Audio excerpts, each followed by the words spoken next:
Okay, we're prepping the Gable Twinwall poly. It's the same as a sidewall. You got your H on the bottom. The only difference is that you get an angled H like this.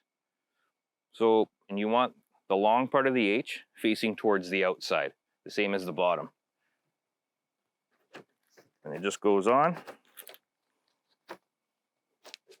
And again, if it's loose, just give it a pinch on each side. Then we're ready to put it in. Okay, we're ready to install our gable panel. It's the same as the sidewall panels, except for your H at the top. So I just peel my back film.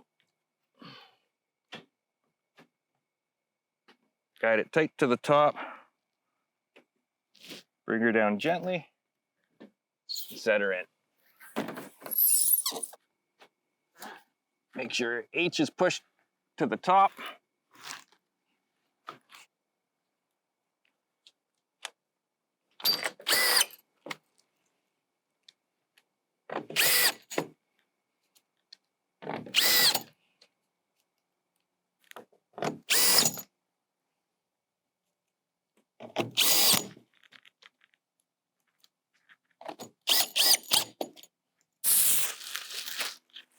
And you're ready to go.